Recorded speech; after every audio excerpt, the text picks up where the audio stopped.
এই যে সমাজ ব্যবস্থা, এই যে হায়না চিত্র, এই হায়না চিত্রটা আমরা কখনো কাম্য করতে পারি না। তাদেরকে মৃত্যুদণ্ডের একটা আওতায় আনতে হবে, তা না হলে তাদেরকে যাবজ্জীবনের আওতায় আনতে হবে। এই পূর্ব পরিচিতির কারণে এই শিশুটি যখন তার অভিভাবক সাথে না ছিল, এই যে দর্শক কাজল চক্রবর্তী সে তাকে তার ঘরে নিয়ে যায়।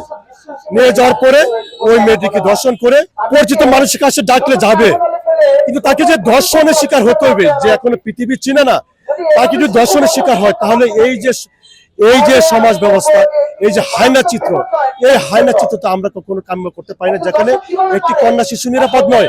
আজকে আমি এখানে দাঁড়িয়ে প্রতিবাদ করছি, আমার এলাকায় আমার বাড়িতে কন্যা শিশু রয়েছে, তার নিরাপত্তা কে দিবে? ছোট বাচ্চাকে ধর্ষণ করে তারপর তাকে আবার মেরে ফেলা হয়, এটা বাংলাদেশে আজকে থেকে হচ্ছে না, এটা বিগত আপনি দেখেন পর বছর বছর এগুলো হয়ে আসছে।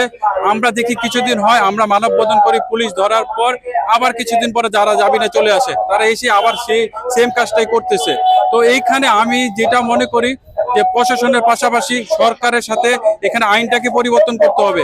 এক্সট্রিম মশার কয়েল প্ল্যান্ট ফাইবার দিয়ে তৈরি, তাই সহজে ভাঙে না, সুগন্ধিযুক্ত ও নিরবিচ্ছিন্নভাবে জ্বলে। ডেঙ্গু, চিকুনগুনিয়া বাহি সহ যে কোনো মশার বিরুদ্ধে দেয় এক্সট্রিম সুরক্ষা। তাদেরকে মৃত্যুদণ্ডের একটা আওতায় আনতে হবে, তা না হলে তাদেরকে যাবজ্জীবনের আওতায় আনতে হবে। আর যদি তারা সেই না পারে তাহলে জনগণের হাতে তাদেরকে তুলে দেওয়া হোক, আমাদের হাতে তুলে দেখ, আমরা তাদের বিচার করব। কিভাবে করতে হয় সেটা আমরা জানা আছে। আমার নাতিন, সে আমাদের পূর্ব পরিচয়, একসাথে থাকতাম খুব, মানে বন্ধু ভাবে। সে আমার নাতিনকে খুব আদর করতো, বুঝতেই পারি নাই যে সে এইরকম কাজ করবে। আমাদের বাসায় আইসা বলে, দিয়া চলো দাদুর সাথে বেড়াইতে যাইবা। তো ওর মা বলছে না, যে যাওয়া যাবে না। আমার যদি নাতি হতো তাহলে তুমি না করতে পারতা, এমন ভাবে করুণ ভাবে বলছে।